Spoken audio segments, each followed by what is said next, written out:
Down syndrome ये एक genetic disorder है जो ऑटोसोमल एब्रेशन से एसोसिएटेड है।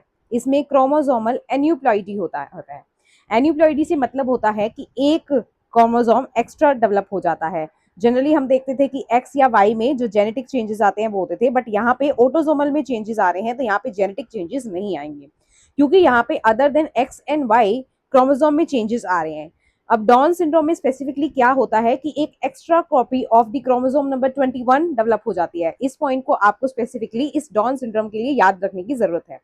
इसकी कैरियोटाइप को देखें तो जनरली हमारे पास 23 पेयर्स होते हैं, यानी कि 46 क्रोमोसोम्स टोटल होते हैं। अब क्योंकि यहाँ पे हमारे पास एक क्रोमोसोम नंबर 21 की एक कॉपी एक्स्ट्रा है, तो हमारा कैरियोटाइप हो जाएगा 47।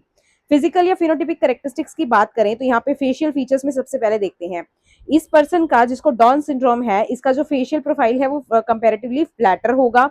इसकी जो आईज है वो अपवर्ड स्लैंटिंग होगी और वो कंपैरेटिवली ऐसे आलमंड शेप्ड की होंगी जो ऊपर की तरफ मूव कर रही होंगी। देन इसका जो नोज होगा वो स्मॉल होगा और इसका जो नेजल ब्रिज है तो जो दोनों साइड्स ऑफ नोज को सेपरेट करता है वो कंपैरेटिवली फ्लैट होगा और एक स्मॉल राउंडेड हेड है यहाँ पे प्रेजेंट होगा।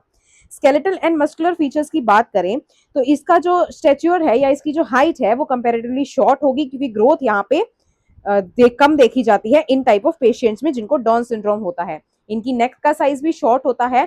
इनके हाथ जो होते हैं वो बाकी नॉर्मल पर्सन के कंपैरिजन में ब्रॉडर होते हैं और इनके हाथ में जो ये सीमियन क्रीज होती है या पामर क्रीज होती है, नॉर्मल पीपल में ये दो होती हैं या दो से ज्यादा होती हैं, जबकि सीमियन क्रीज यहाँ पे देखी जाती है क्योंकि यहाँ पे इन टाइप ऑफ पर्सन में एक जो ब्रॉडन पामर क्रीज है वो देखी जाती है। देन इसके अलावा इनकी जो टंग होती है वो ज्यादा प्रोट्रूडेड होती है, वो बाहर की तरफ निकली होती है।